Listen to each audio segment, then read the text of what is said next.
She seemed perfect. Professional resume, clean background check, community leader, president of the Cedar Ridge Estates HOA for 3 years. Everyone trusted her. Her name was Linda Caraway. She had a nice house in the nicest part of the neighborhood, a brand new white SUV, a smile that could light up a room. She attended every community event. She volunteered at the elementary school. She donated generously to local charities. She was the face of our neighborhood, the voice of our community, the leader we thought we could trust. When she stood at the podium in her navy blue HOA polo shirt with the gold embroidered logo, people listened. When she spoke at board meetings, people nodded in agreement. When she made decisions, people trusted that she had their best interests at heart.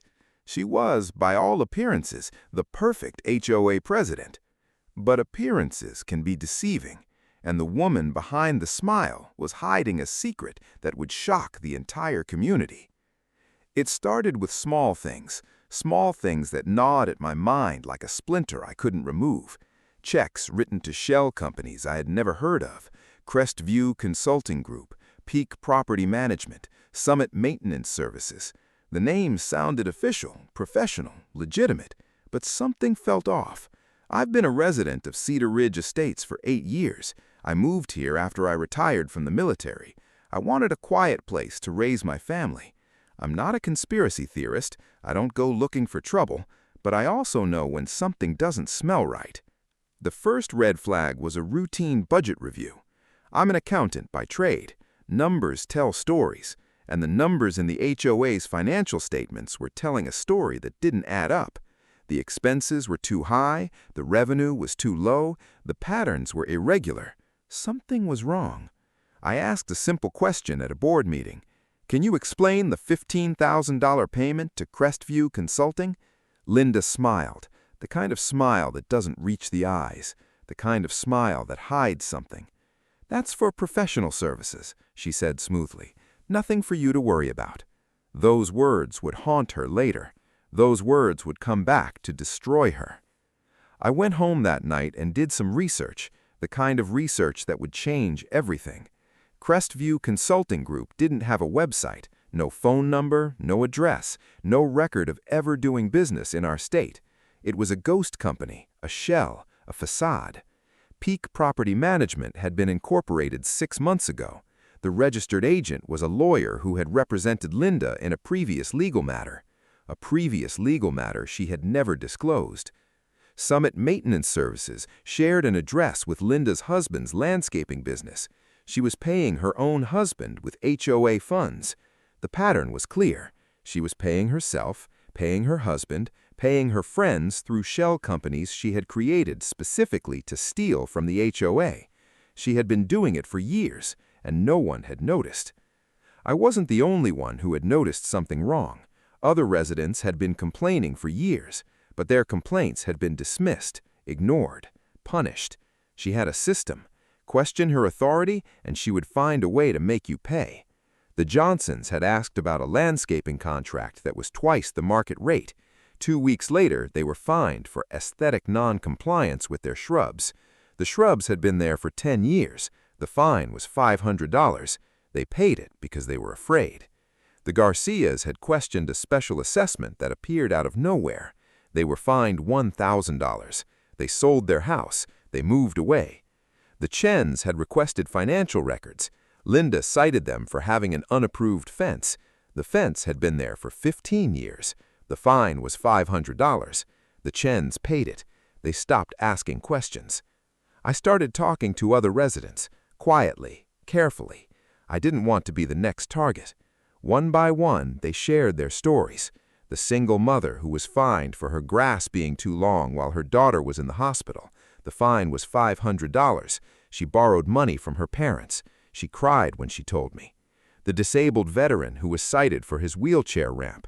The ramp was required by federal law.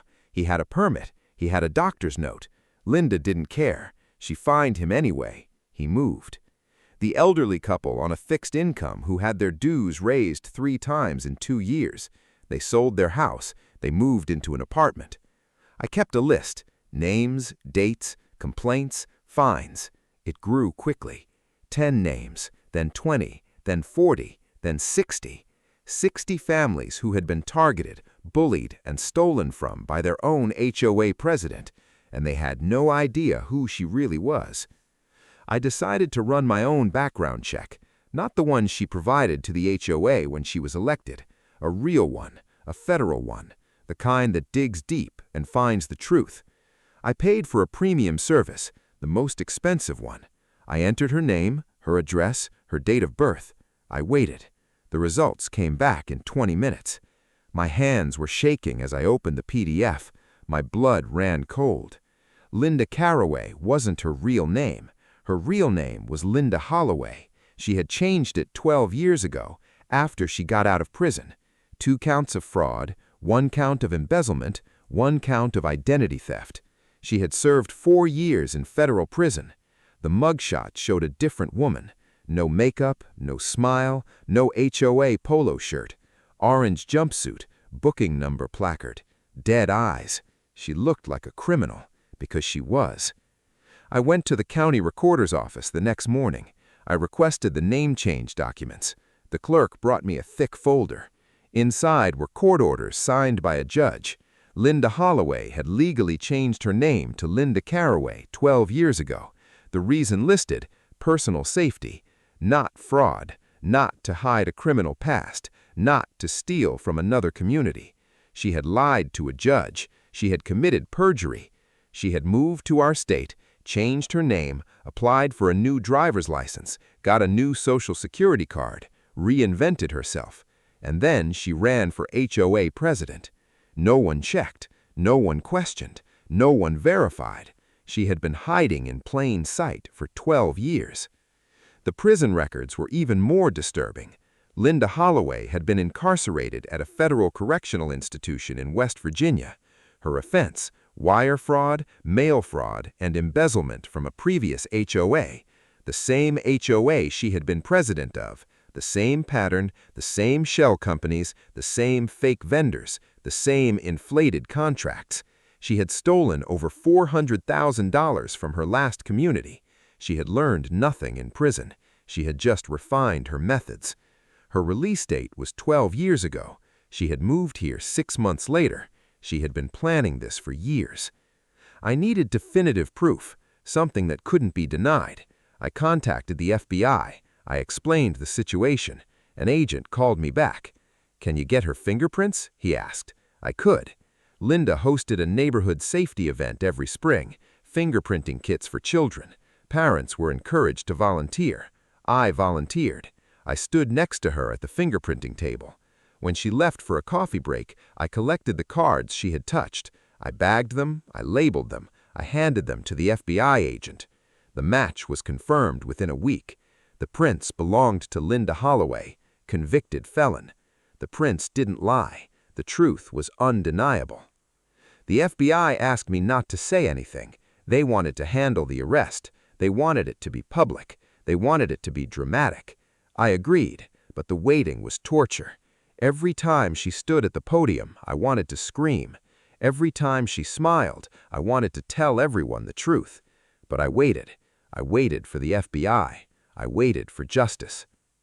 The next board meeting was scheduled on a Tuesday evening. I arrived early. I sat in the back row. Linda arrived at 6:45 p.m. She was wearing her navy blue HOA polo shirt. Her hair was perfect. Her smile was bright.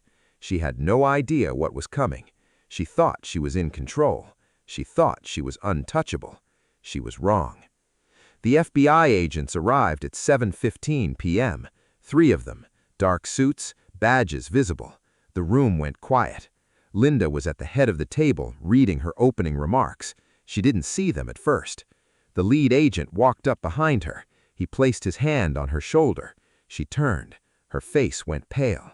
"Linda Holloway?" the agent asked. "I'm Linda Caraway." Her voice was shaky. "Linda Holloway, you were arrested for identity theft, fraud, and operating a criminal enterprise. You have the right to silence." The room erupted.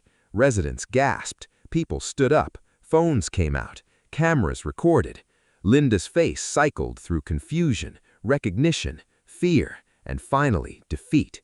She knew she had been caught. The agents pulled her hands behind her back. The handcuffs clicked shut. The sound echoed through the silent room. She was wearing her HOA polo shirt, the shirt that symbolized her authority. Now it symbolized her shame. The agents led her out of the clubhouse, past the residence, past the podium where she had stood so confidently, past the sign that read, "Cedar Ridge Estates, a community you can trust." She was crying. No one felt sorry for her. The booking photo was released the next day. Linda Holloway in an orange jumpsuit. Her hair was matted. Her eyes were red. Her expression was defeated. The contrast was shocking. The confident HOA president in her navy blue polo shirt. The convicted felon in her orange jumpsuit. The same woman, two different lives. The lie was exposed. The local news ran the story for a... She seemed perfect. Professional resume, clean background check, community leader, president of the Cedar Ridge Estates HOA for 3 years. Everyone trusted her. Her name was Linda Caraway. She had a nice house in the nicest part of the neighborhood, a brand new white SUV, a smile that could light up a room. She attended every community event. She volunteered at the elementary school. She donated generously to local charities. She was the face of our neighborhood, the voice of our community, the leader we thought we could trust. When she stood at the podium in her navy blue HOA polo shirt with the gold embroidered logo, people listened. When she spoke at board meetings, people nodded in agreement.